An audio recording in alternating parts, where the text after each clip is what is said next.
Siria, bajo el gobierno de Bashar al-Assad, ha sido el escenario de décadas de poder autoritario, conflictos sangrientos y trastornos geopolíticos. Heredando el régimen instaurado por su padre, Hafez al-Assad, Bashar consolidó su autoridad apoyándose en un sistema centralizado, una feroz represión de los opositores y alianzas estratégicas con potencias como Irán y Rusia. Si bien los primeros años de su mandato generaron esperanzas de reformas, estas fueron rápidamente sofocadas por un gobierno rígido y el estallido en 2011 de un conflicto armado con consecuencias devastadoras. En diciembre de 2024, un giro importante marca la caída de Bashar el-Assad, poniendo fin más de 5 décadas de dominio en la familia el-Assad sobre Siria. Este evento es mucho más que una simple transición de poder. Simboliza el colapso de un sistema. Este cambio plantea interrogantes cruciales. ¿Cómo llegó el régimen al borde del abismo? ¿Qué actores contribuyeron a este colapso? Y sobre todo, ¿qué futuro se abre para una Siria devastada por años de guerra civil, injerencia extranjera y división? Pues bien, esto es lo que te proponemos descubrir en este video, analizando los orígenes del régimen, las dinámicas del conflicto sirio y las fuerzas que precipitaron la caída del régimen el-Assad.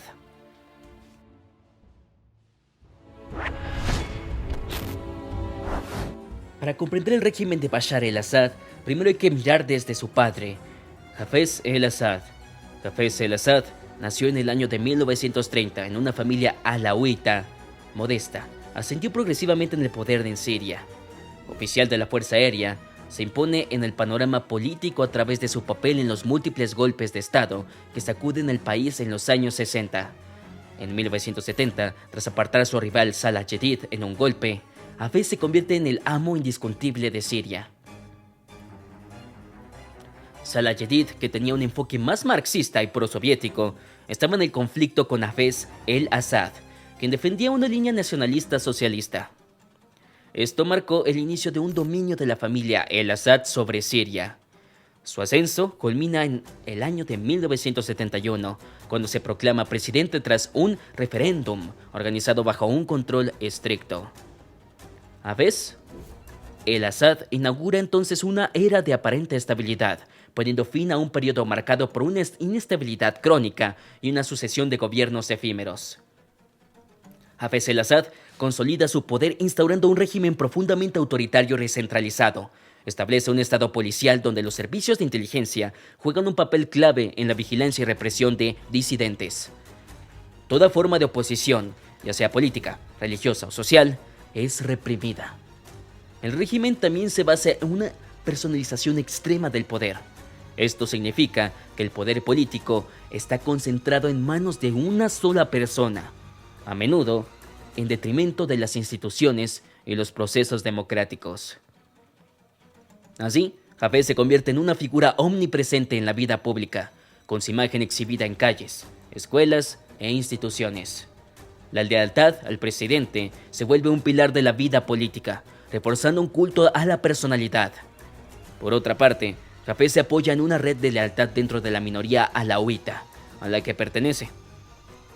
Aunque representaban y representan solo alrededor del 10% de la población, los alauitas ocupan posiciones estratégicas en el ejército y los servicios de seguridad, garantizando así una supervivencia del régimen frente a una posición mayoritariamente sunita. Hafez el-Assad afianza su poder apoyándose en el partido Baas, una organización política con una ideología panarabista y socialista. Fundado en los años 40, el Baas defiende la unidad de los pueblos árabes, la emancipación frente al imperialismo occidental y la justicia social. Bajo Hafez, estos principios ideológicos sirven sobre todo para legitimizar su autoridad. Este partido se convierte en una verdadera columna vertebral del Estado sirio. Infiltra todos los sectores de la sociedad, desde la educación hasta los sindicatos, pasando por las Fuerzas Armadas. La afiliación al partido suele ser indispensable para obtener puestos importantes, reforzando así su control sobre la población. Así, bajo Hafez, el partido Baas se transforma en una simple herramienta de dominación política, despojada de toda autonomía real.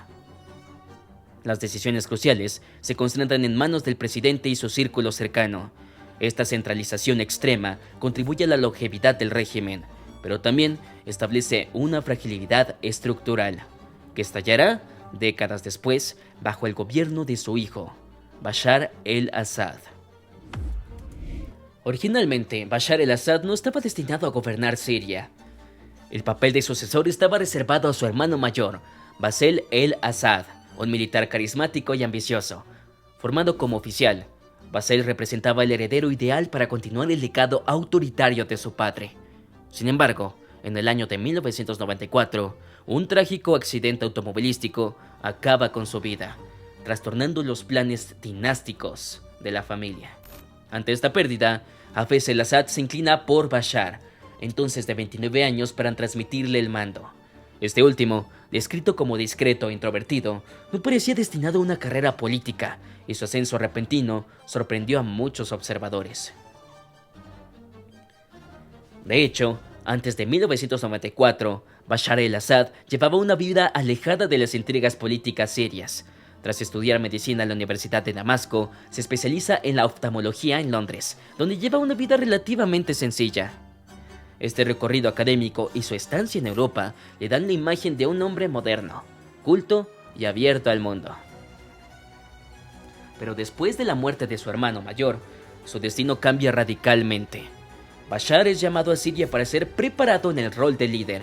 Bajo la supervisión de su padre, recibe una formación acelerada en política, administración y estrategia militar. Hafez se encarga de integrarlo progresivamente en los círculos de poder, por lo que es ascendido en el ejército. Se une al partido Baas y comienza a desempeñar un tremendo rol público. En el año del 2000, tras la muerte de Hafez el-Assad, Bashar es impulsado a la cabeza del país. La constitución de Siria se modifica rápidamente para reducir la edad mínima requerida para ser presidente, permitiendo así que Bashar, con 34 años, suceda a su padre, quien había gobernado Siria de manera autoritaria durante casi 30 años. Su llegada al poder genera esperanzas de cambio, tanto dentro del país como en el exterior. Su juventud, su experiencia en Europa y su imagen de hombre abierto al mundo parecen prometer una ruptura con el régimen autoritario y rígido de su padre. De hecho, en los primeros meses de su mandato, Bashar fomenta tímidamente debates políticos y tolera una cierta apertura mediática, en un periodo conocido como la Primavera de Damasco. Sin embargo, estas iniciativas resultan efímeras.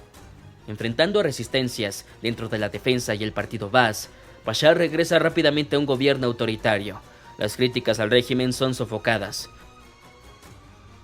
Los opositores son arrestados y la libertad de expresión es altamente limitada.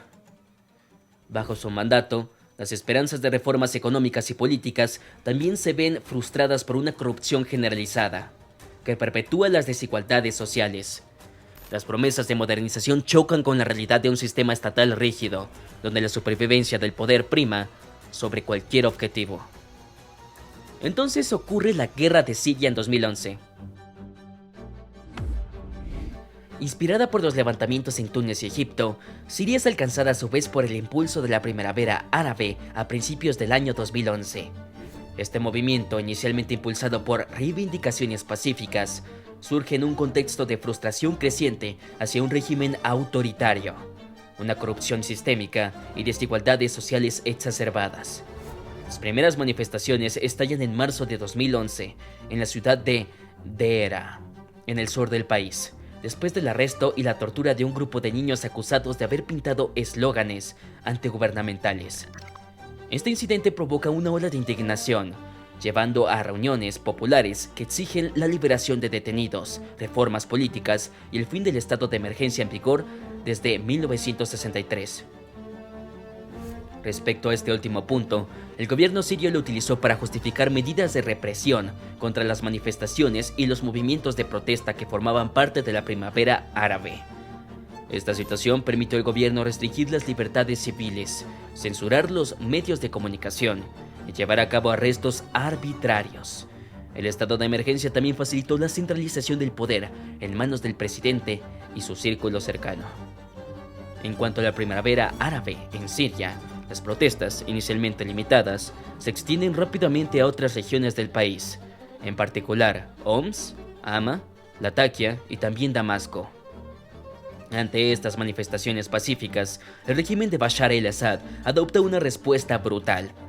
En lugar de escuchar las reivindicaciones populares o iniciar reformas, las autoridades eligen la represión para sofocar cualquier protesta. Las fuerzas de seguridad y las milicias pro-régimen intervienen violentamente, utilizando balas reales, arrestos masivos y tortura para disuadir a los manifestantes. Pero esta represión provoca un efecto contrario. En lugar de silenciar a las protestas, intensifica la ira popular y conduce a una radicalización del movimiento. Civiles que inicialmente participaron en manifestaciones pacíficas toman las armas para defenderse. En paralelo, las deserciones del ejército sirio dan lugar al ejército sirio libre, formado por soldados y oficiales disidentes.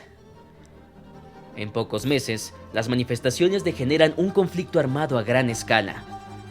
Lo que había comenzado como un movimiento pacífico por los derechos civiles se transforma en una guerra civil, oponiendo al régimen contra un mosaico de facciones rebeldes, pero también contra grupos yihadistas que aprovechan el caos para implantarse en el país. Entre los diferentes grupos encontramos el Ejército Sirio Libre, que es fundado por 2011 en el Desertores del Ejército Sirio. Se presenta como la principal fuerza rebelde.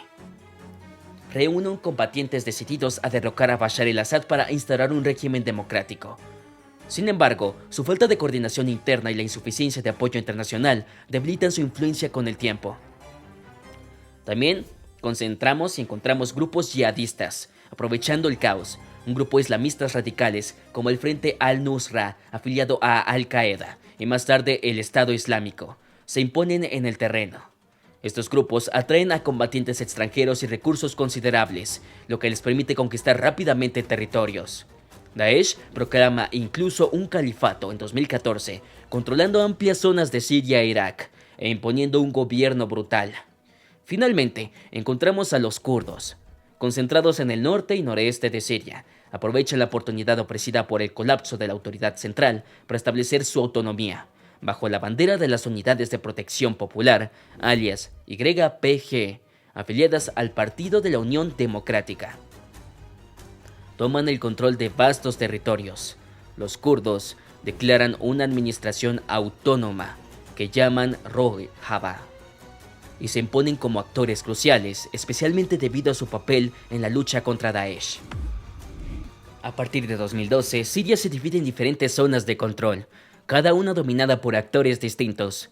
Estas zonas fluctúan con las batallas, las alianzas y las intervenciones externas. El régimen de Bashar el-Assad, apoyado por Rusia, Irán y Hezbollah, controla principalmente las grandes ciudades como Damasco, Alepo y Homs, así como las regiones estratégicas del oeste del país. Gracias al apoyo militar ruso en 2015, el régimen recupera también territorio perdido frente a los rebeldes y yihadistas, consolidando su dominio sobre las fuerzas urbanas clave. Así, las fuerzas rebeldes pierden progresivamente terreno frente al régimen y a las facciones yihadistas.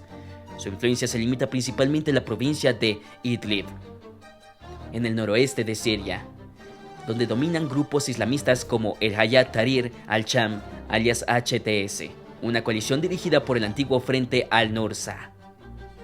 Por su parte, en apogeo de 2014, Daesh controla cerca de la mitad de Siria, incluyendo regiones ricas en recursos petroleros en el este del país, como Raqqa y Deir ez-Zor.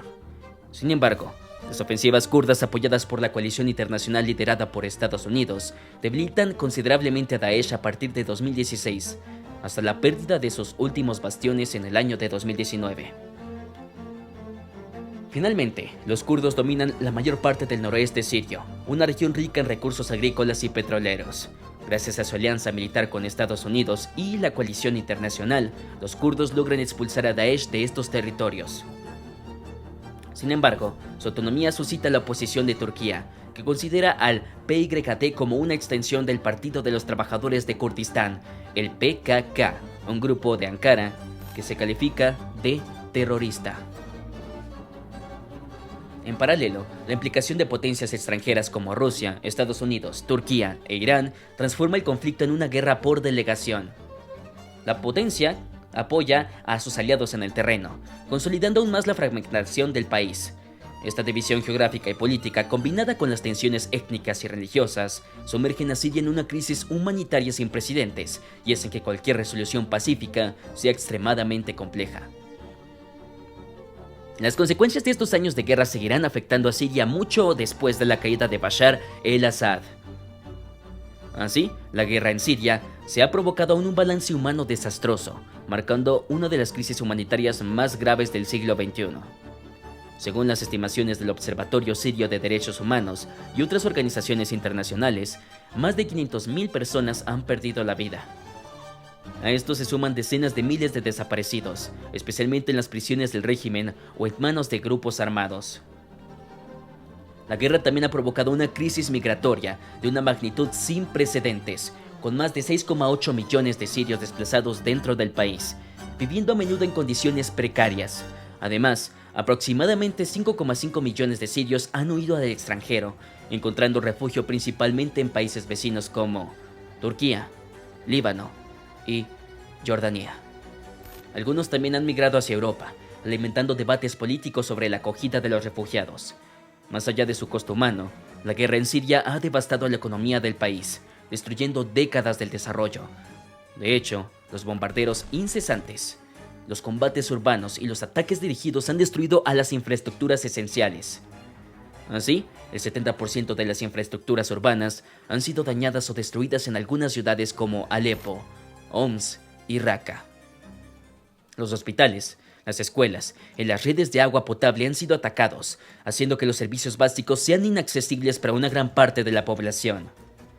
Además, antes de la guerra, Siria tenía una economía diversificada basada en la agricultura, el comercio y los hidrocarburos. Después de más de una década de conflicto, el PIB ha caído casi un 60% desde 2011. Los sectores industrial y agrícola, esenciales para la subsistencia de millones de sirios, han sido paralizados por las destrucciones y el desplazamiento de la población. Las sanciones internacionales impuestas al régimen han agravado la situación, aislando la economía siria del comercio mundial. Esto ha provocado que aproximadamente el 90% de la población siria viva hoy por debajo del umbral de la pobreza, en comparación con el 28% antes de la guerra.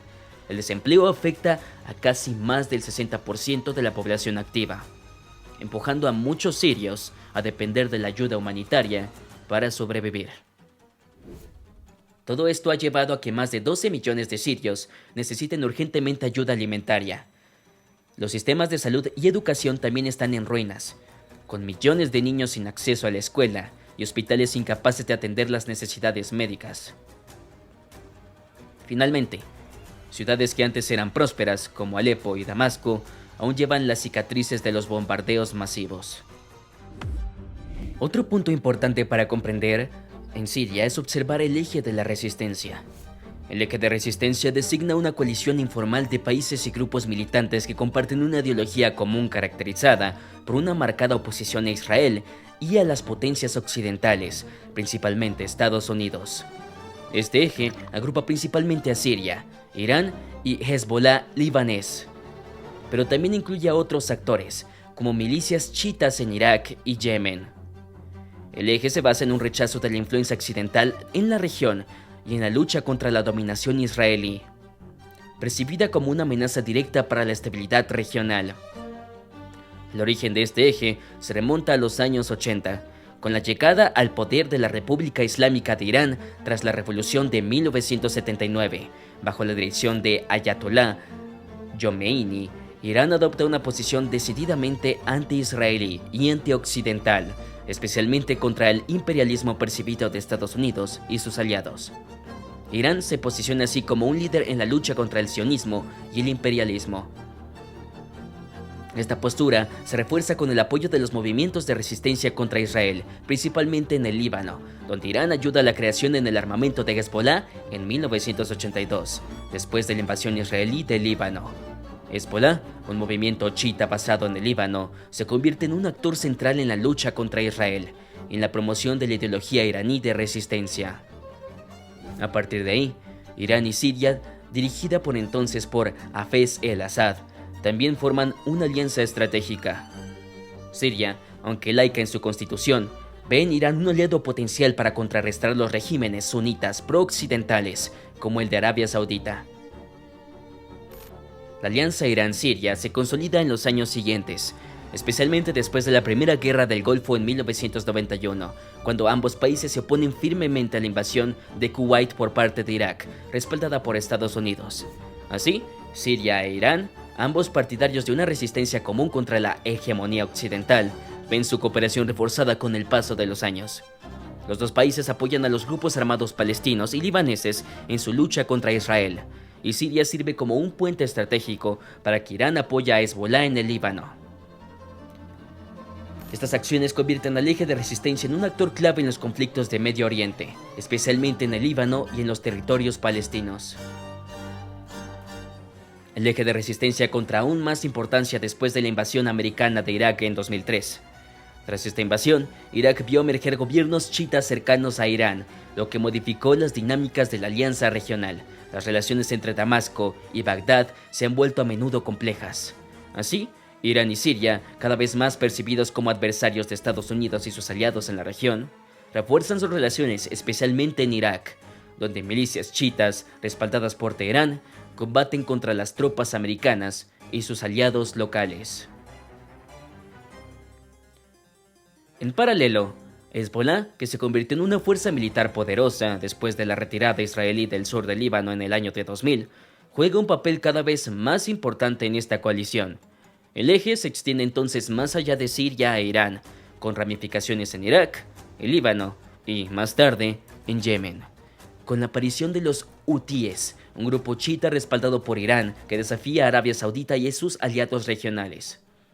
Posteriormente, la guerra civil siria se convierte en un momento clave para el eje de la resistencia, cuando el régimen de Bashar el-Assad es amenazado por manifestaciones populares y una insurrección armada respaldada por Occidente, y los países del Golfo, como Irán y Hezbollah, intervienen masivamente para apoyar el gobierno sirio. Sin embargo, el Líbano se enfrenta a pasiones internas debido a su propia política de neutralidad y a los diferentes sectores políticos que componen su sociedad. Las tensiones entre Hezbollah y otras facciones libanesas, especialmente aquellas que son pro-occidentales o pro-sauditas, ponen a prueba la unidad del eje entre Siria, Irán y el Líbano. Pero Siria se convierte en el corazón del eje de resistencia, una especie de base avanzada para Irán y Hezbollah en su lucha contra Israel y los intereses occidentales. Irán despliega fuerzas militares en Siria, y las milicias chiitas iraquíes, respaldadas por Teherán, participan en los combates. El eje de resistencia se ve en la supervivencia del régimen de Assad con una condición necesaria para preservar su influencia en la región, especialmente para mantener la línea de comunicación terrestre entre Irán y Hezbollah en el Líbano. El apoyo militar y económico de Irán y Rusia a Siria ha sido esencial para la supervivencia del régimen de Bashar el-Assad durante la guerra civil. Estos dos países no solo han respaldado a Assad con recursos militares, sino que también ha desempeñado un papel diplomático crucial al defender sus intereses a nivel internacional. De hecho, en 2015, ante la creciente amenaza contra el régimen de Assad, Rusia lanzó una intervención militar directa en Siria. Esta decisión marcó un punto de inflexión decisivo en el conflicto y permitió al régimen mantener su posición frente a los rebeldes y el Estado Islámico. Ahora veamos qué hay de parte del ejército ruso en Moscú. El ejército ruso ha desplegado miles de soldados, asesores militares y equipos sofisticados, incluidos aviones de combate, bombarderos y helicópteros, para apoyar las fuerzas sirias. Los ataques aéreos rusos han dejado un papel central en el debilitamiento de las posiciones rebeldes y yihadistas. En 2015, Rusia intensificó sus ataques, especialmente apuntando a posiciones de la oposición armada en regiones estratégicas como Alepo y Homs. Reforzó su presencia militar en Siria con la instalación de varias bases militares, incluida la base aérea de Hamheim, situada en la cerca de Latakia. Esta base se convirtió en un centro neurálgico de las operaciones militares rusas, facilitando el lanzamiento de ataques aéreos y la coordinación de las fuerzas sirias. Además de su apoyo militar, Rusia bloqueó varios intentos de resolución de la ONU destinados a condenar al régimen en sirio. Utilizó el derecho de veto en el Consejo de Seguridad para impedir la adopción de las resoluciones que pudieran perjudicar a Assad. También se puede mencionar la base de Tartus, un puerto situado en la costa mediterránea de Siria, que tiene una importancia estratégica crucial para Rusia.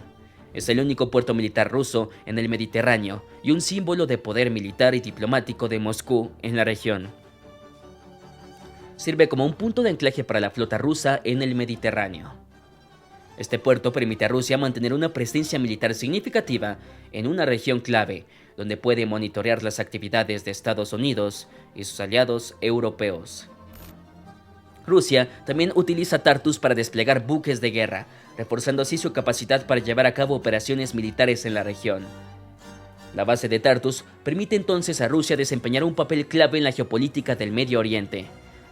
Al estar presente en Siria, Rusia puede influir en las dinámicas regionales, incluidas las relaciones con los países del Golfo, Irán y las potencias occidentales. La base de Tartus también sirve como plataforma para proyectar su poder en las zonas estratégicas como el mar Mediterráneo y el canal de Suez. También hay que saber que las relaciones internacionales de Siria han evolucionado, especialmente con la participación de nuevos actores globales como China. China ha adoptado una posición bastante moderada pero estratégica con respecto al conflicto sirio. Aunque Pekín no ha estado directamente involucrado en el conflicto militar, ha apoyado a Siria en el plano diplomático, particularmente en instancias internacionales, como el Consejo de Seguridad de las Naciones Unidas. China ha utilizado su derecho de veto para bloquear resoluciones destinadas a sancionar el régimen de Bashar el-Assad, en línea con su política de no injerencia y su principio de soberanía nacional. Siria, por su parte, ha visto en alianza con China una forma de aumentar su apoyo diplomático contra las presiones internacionales ejercidas por Occidente. En el ámbito económico, China también ha propuesto ayuda para la reconstrucción de Siria después de la guerra. Además, Siria ha mostrado interés en la iniciativa Belt and Road, la nueva ruta de la seda que permitiría a China fortalecer su presencia en la región y expandir sus relaciones comerciales con Siria, especialmente en infraestructura y recursos naturales. India también ha expresado un apoyo más reservado a Assad. El país ha buscado mantener relaciones diplomáticas equilibradas con Siria mientras preserva sus relaciones con los países occidentales, con una política de neutralidad frente a la guerra civil. Ahora que hemos visto a los aliados del régimen de el-Assad, observemos un poco las fuerzas enemigas. Los enemigos de Siria, especialmente los Estados Unidos, Turquía y algunos países del Golfo, han desempeñado un papel determinante en la evolución del conflicto sirio desde su estallido en 2011. Estos países no solo han apoyado a las fuerzas opuestas al régimen de Bashar el-Assad, sino que también han perseguido sus propios intereses geopolíticos y estratégicos en la región. Por ejemplo, los Estados Unidos han desempeñado un papel importante en la guerra de Siria, primero apoyando a los grupos rebeldes opuestos a Bashar el-Assad, luego concentrando sus esfuerzos en la lucha contra el Estado Islámico. Su estrategia ha sido dictada por múltiples objetivos, pero su oposición al régimen sirio ha sido uno de los elementos centrales de su política. De hecho, la administración americana ha expresado lo largo del conflicto la posición del régimen de Bashar el-Assad, principalmente debido al uso de la violencia contra civiles y su acercamiento a Irán y Rusia. El gobierno americano ha optado a sanciones contra Siria, buscando debilitar económicamente y políticamente al régimen de Assad.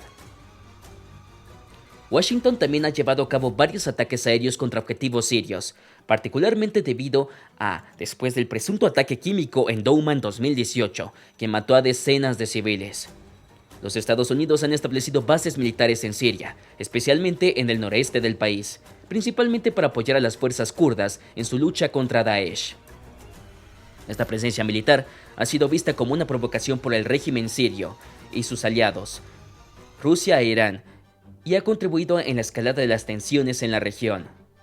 También podemos hablar de Turquía, que ha sido un actor importante en el conflicto sirio, con objetivos estratégicos claramente definidos para el norte de Siria, especialmente para contrarrestar la influencia de los kurdos y limitar la expansión del PKK, que Turquía considera un grupo terrorista.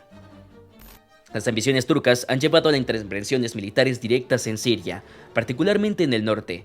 Además de su oposición a los kurdos, Ankara busca aumentar su influencia en el norte de Siria para crear una zona de amortiguamiento segura, donde podría instalar refugiados sirios que huyen de la guerra y reforzar su poder regional.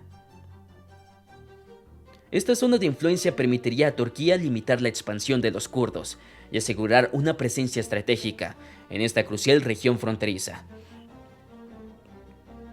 Sin embargo, las intervenciones turcas en Siria a veces han puesto a Turquía en oposición con sus aliados de la OTAN, especialmente con los Estados Unidos, que apoyan a las fuerzas kurdas en la lucha contra Daesh. Sin embargo, Turquía también ha fortalecido sus relaciones con Rusia, creando tensiones con otros actores internacionales involucrados en la guerra. Finalmente, podemos hablar de los países del Golfo, en particular Qatar y Arabia Saudita, que han apoyado la oposición de Siria desde los primeros días del levantamiento en 2011. Su apoyo fue motivado por un deseo de derrocar al régimen de Assad, visto de un aliado estratégico de Irán, rival regional de estas monarquías. Así, Qatar y Arabia Saudita han proporcionado financiamiento y armamento a varios grupos rebeldes sirios. Este apoyo tenía como objetivo fortalecer las facciones que luchaban contra el régimen de Assad, incluidos los grupos islamistas y yihadistas. El apoyo de los países del Golfo de la oposición siria también refleja la rivalidad más amplia entre las monarquías suníes del Golfo e Irán chiita. Principal apoyo del régimen de Assad. Qatar y Arabia Saudita, por lo tanto, vieron la guerra en Siria como una oportunidad para limitar la influencia de Irán en la región. Todo cambia para Bashar al-Assad el 29 de noviembre de 2024, en Alepo, cuando diferentes grupos rebeldes, incluido el HTS, tomaron el control de casi la mitad de la ciudad. El HTS es el grupo islamista radical Hayat Tahrir al-Sham.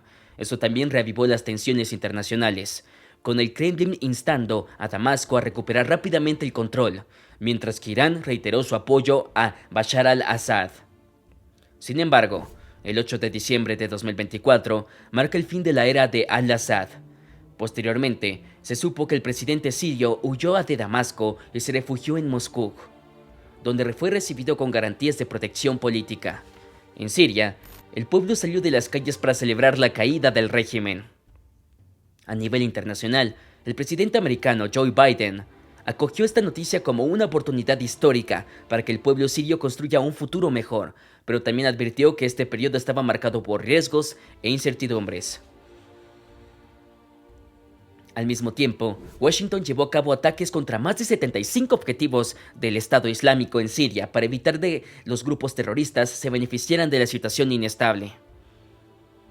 También se escucharon ataques aéreos israelíes en Damasco. Al mismo tiempo, las fuerzas israelíes avanzaron en la región del Golán, tomando el control de la zona amortiguamiento con Siria y las alturas de Golán. Es importante saber que esta ofensiva relámpago debía haber tenido lugar antes. De hecho, la ofensiva estaba prevista 7 semanas antes. Turquía impidió que las rebeldes avanzaran. Los demás, Rusia, aliada de Damasco, bombardeó intensamente sus posiciones para intentar salvar el gobierno sirio. De hecho, no fue hasta que el fracaso de los intentos de normalización de las relaciones tensas con Damasco y la búsqueda con la solución política a través del proceso diplomático de Astana que Ankara dio luz verde. El proceso de Astana es un conjunto de negociaciones multipartidas destinadas a encontrar una solución política al conflicto en Siria. Fue iniciado en 2017 por Rusia, Irán y Turquía, que como se ve, son los 3 países que son actores clave en el conflicto sirio. El objetivo principal del proceso es crear zonas de alto al fuego y facilitar las discusiones entre el gobierno sirio y los grupos de oposición. Pero entonces, ¿quién es el HTS que acaba de poner fin al régimen de al-Assad? Hayat Tahrir al-Sham es un grupo islamista radical activo en Siria, fundado en 2017. Nació de la fusión de varios grupos rebeldes, entre ellos el Frente Fatah al-Sham, Harakat Nour al-Din, al-Senki y otras facciones. Dirigido por Abu Mohammed al-Jawlani, antes del 8 de diciembre de 2024, HTS controlaba gran parte de la provincia de Idlib y había establecido una administración civil llamada el Gobierno de Salvación Sirio.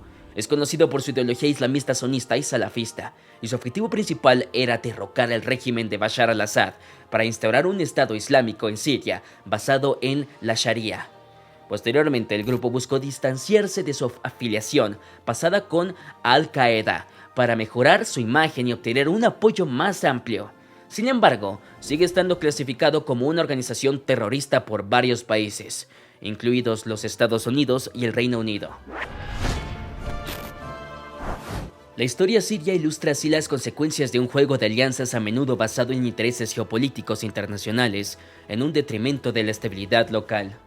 Siria, marcada por décadas de desafíos políticos, económicos y sociales, entra en una nueva era. La era de Bashar el-Assad, dominada por una guerra civil devastadora y una represión brutal, deja atrás un país fracturado por resiliente. La caída de su régimen en diciembre de 2024 abre un capítulo inédito, pero también lleno de incertidumbres.